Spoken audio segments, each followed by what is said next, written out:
The modeling on WebGIS. Okay, 20 minutes, please.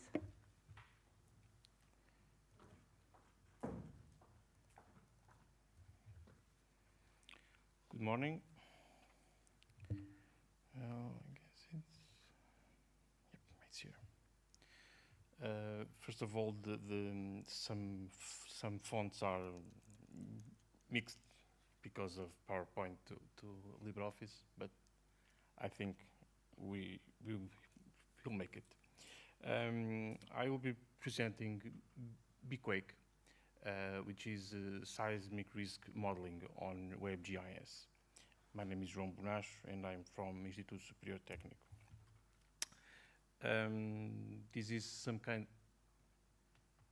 Okay, this is the structure of the presentation. I think in some parts I'm going to be very fast, otherwise we'll be here till 2 o'clock. But mainly why earthquakes, how earthquakes provokes damages, the methodology used, and then BQuake, and after that, conclusions. Why earthquake? Basically because Portugal, the continent and the Azores region are in an area prone to earthquakes. The first line are the years in which there were the major earthquakes on the continent, and second line, the years on the Azores. And that leads us to seismic risk and to modeling with the goal to get damages or to estimate what damages will it be. Damages on buildings, on people, on roads, on infrastructures, on the economy. Well, this is not a seismic conference, so I have some graphic to try to explain basically how does an earthquake works, but basically from some reason the Earth moves inside, and that goes to the surface, and there's a let's say a break, and that provokes some movement at the surface where there are buildings, infrastructures, whatever, and that shaking makes the structures respond and at some level. Regarding the methodology, it's divided in two parts. The seismic formulations. This is how can we estimate damages, and then the WebGIS part. Regarding seismic formulations, we have the ground type, the building stock, the microseismic intensity, building damages, impact on people, road damages, and on the WebGIS we have databases, web interface, the architecture, and finally the application. Well, ground type. When there's a rupture on the Earth, there is some energy that has the behavior of waves, you know, like when you drop a stone in water, it makes those waves, and those seismic waves that are responsible for the shaking can be elevated based on the ground type. If the ground is hard, it's like rock, they will not suffer much. But if the ground is more loose, it will amplify. So it is important to know what kind of ground type is in the area or under the building that we are studying, to know how the wave will get there. The normal way to do this is to make studies on the field, but that would be impossible for the whole continent and the Azores and Madeira. So we have used some methodology used by, namely, USGS, and that it can derive the ground type based on the slope. I will not explain, we don't have time, but basically, if there isn't, if the slope is low, the soil is more loose, rather than if the slope is high, the soil is more hard. Okay, so yes. Regarding now, of course, with that we can estimate the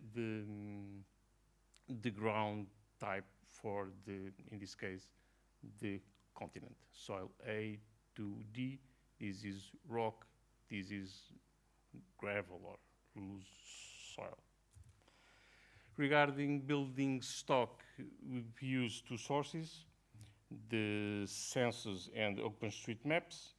From the census, we get the number of floors, construction period, the type of construction, and from OpenStreetMap, the building polygons, the location, but as it is a collaborative platform, we don't have there all the buildings that are in the region, but through the census we only have the residential buildings. So neither one of them is perfect. We have to use both. Then we have something it's called the attenuation laws, which led us to the microseismic intensity. This means that if we have an earthquake here and we are studying a place here, those waves from here to this point are attenuated. So if the building is far from this one, it has more attenuation, and if it's too far, it's nothing. So based on several parameters, using the magnitude and the distance to that place, we can have the peak ground acceleration, and using peak ground acceleration and more two parameters, we can have the intensity on that spot. This is the scale commonly used. Regarding building damages, it's more complicated because first the seismic action is different from the damage suffered by the structures, which means that not all the buildings respond the same way to the shaking. Imagine you have a piece of paper, a napkin, and a glass of water. If you over a table, if you shake the napkin, the glass of water will have some response, but if it's another glass or something else, it will respond not in the same way. The same happens with buildings, and that led us to the vulnerability index, which is the way the building will respond to the shaking We use 150 combinations based on construction period, the typology, and the epoch. This is from the census.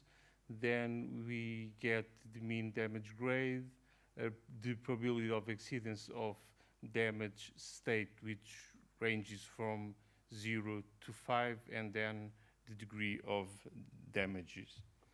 This degree, it's the DS1 is grade 1 through grade 5. This is masonry, this is reinforced concrete. From the damage over the buildings, we can have damages on people, because in true, an earthquake does not kill people. No, the thing that kills people are the buildings, not the earthquake. So if we have the damage on the building, and if we can estimate the number of people inside that building, we can again estimate the severity of injuries to those people, from basic medical to killed. And we have also the OMAS, which basically from this state to this state, people will not be able to go inside their homes, so at least until further evaluation, they will be almost. So it's from 3 to 5. Then we have road damages. How can we estimate road damages? As you all may know from those images we see when there's an earthquake, when some building get shaking, there are some parts of the building that falls over the road or the sidewalk or whatever, and that will cause a pile of debris with this width. And this width is a function of the height of the building, the type of construction, the existence of consoles, basically balconies, and the damage grade. We use this expression to estimate this length.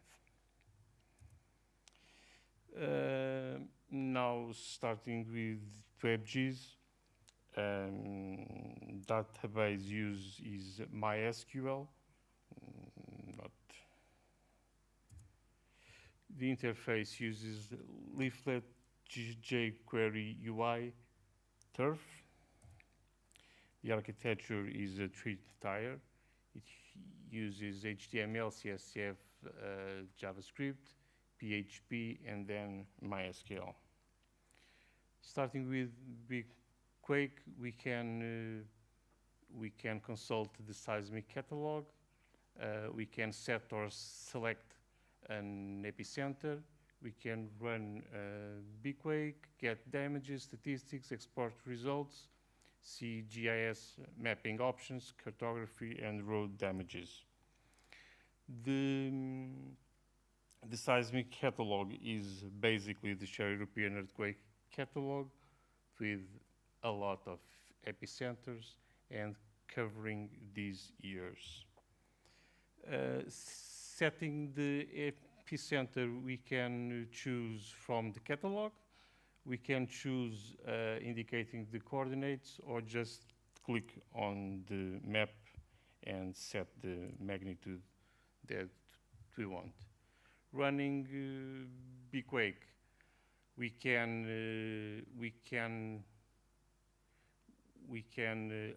control the area that we want to study, or based on the attenuation or on the district or the zone. This is important because if we set some epicenter and we run the software, it will calculate every census block within the area until the attenuation gets the acceleration to 0, which can be something huge. So it's better if we set the zone or the district. Also important is, if we don't set this threshold, it will calculate to all the intensities, and we know that intensities basically under 2, 3 will not provoke anything, so it's not useful to not set this parameter.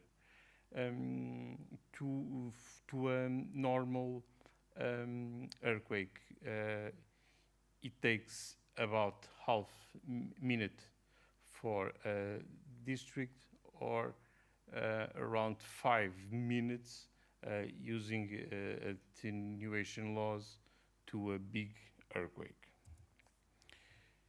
This is the result of some scenario. I don't know what I have used, but basically we have the district, the council, the intensity, the degree of damages, the number of buildings in each state, the homeless, and the injury severity for each level, and the number of people, number of buildings, and maximum damage grade and maximum intensity. We can export these results to CSV. This is an Excel file. And regarding damages, which are based on the intensity, we have damages on buildings, impact on people, and damages on roads. They all use the same color scale. It's kind of nice. Regarding GIS mapping options, for cartography, we can see damages or intensities in clusters, choropleth maps, severity, dimension, triangular grid, isobands, thin, and to some of them we can choose the statistics to use: standard deviation, maximum, average, medium, and we can choose from 2 color ramps. Well, this is some sample of damage on population, and these are the not serious, these are the dead ones, and this is the cluster example. Well, it's dynamic. If you zoom in, if you zoom out, it will have more or less clusters, and it represents in each cluster the maximum and the average. Okay, this means that, for instance, this cluster here, the average is, I don't know, IS2, but the maximum is IS4. Okay, we can see that in average, people will not be that bad, but there are dead people. There are some examples in which it's IS1 for this one. Okay, it's not serious in average, but there are dead people. Also, this one. Okay, this is very nice. Choropleth map, not new. It is influenced from the census block size. For instance, in this case, this is a census block which is huge. Okay? It uses no statistics. This is the severity dimensions. It sorts the representation, putting bigger damages on top, and for these radios, its buildings or inhabitants according to the damage, and it uses no statistics. Minute, okay. This is the triangular grid, okay. It's 2.5 kilometers cell. It uses medium values. These are ISO bands. These are thin, which interpolates. And these are road damages that uses OpenStreetMap buildings. Basically, it uses the building polygons, and it creates a buffer around each building based on the width of the debris. And we can see here, this is Portimão, I guess, or something like that. This is the building, and this is the segment of road which will not be available. Conclusions. BQuake is based on regarding data on data available for free, which is different from freely available. It uses software and libraries which are open source. It serves, or it has a potential to serve, the scientific community, civil protection agents, and the public. It's scalable to other countries, just change the sensors and not that much. And as future developments, QGIS plugin and some open BQuake version. That's it.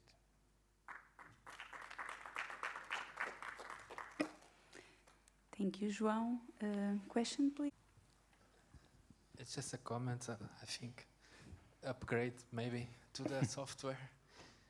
You said, thank you for your work. It's very interesting, and I think it's a huge potential for public knowledge about the safety of their buildings. If you think on this, probably a future upgrade for everyone who can access this application, just adding some forms to give a query to give you more information about the building, so your risk assessment or safety of the building could be better. If you give to the people a way to them to tell you, it's the geometry of the building is very important for seismic geometry. The type of structure, if it's walls or columns, types of structure. The type of material, if it's blocks of or concrete or steel. This is some of the queries. The year of construction is very important because of the legal aspect of the structural design of the building. These 4 or 5 questions is very easy for someone to tell you on a query on the internet. You can, if this application is on internet, and you can give a good service to anyone who wants to know if his building is a safe building.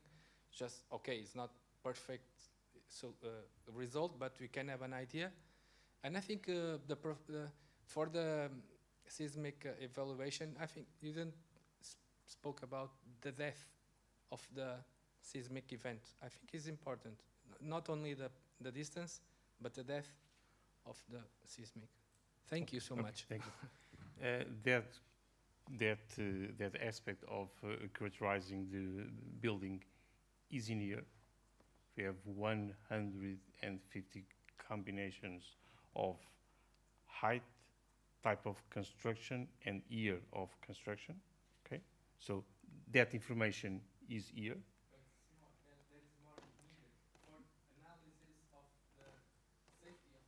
Yes. One of the most important is geometry.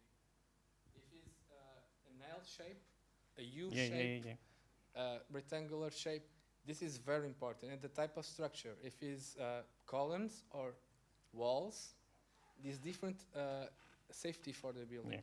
combined with the height. This Yeah, I know. you're right. Yeah, yeah, yeah. And the other question was? This is I was just giving some comments for future use for public. If someone wants to know where he lives, if you're using this program, if you can say, look, oh, my building is in this latitude, or is like an L shape, is concrete, has columns, and it was built in the 70s. What type of safety am I building as right now? With this, you have a huge work here. It's just adding this information to your work and develop a little more the calculation. Maybe you can give a good information to the public. You know, I don't know if you did that. It's just this is my first view of your. I didn't even know this exists. The question is if you have all that information, you would have to have the accordingly functions to deal with that information, and we don't have that at the moment. Yeah, yeah. Yeah. But that it's not my job. It's civil engineering, not mine. Some questions? No? No more questions? No? No? Yeah. Thank you. We finished. Thank you, Okay. Joao. We Okay. finished this section and I was see you later. trying to see if, Thank you. if it works well. Okay, not sure. But you can go to this site. It's not the latest version. It's some version. But you can. Vamos?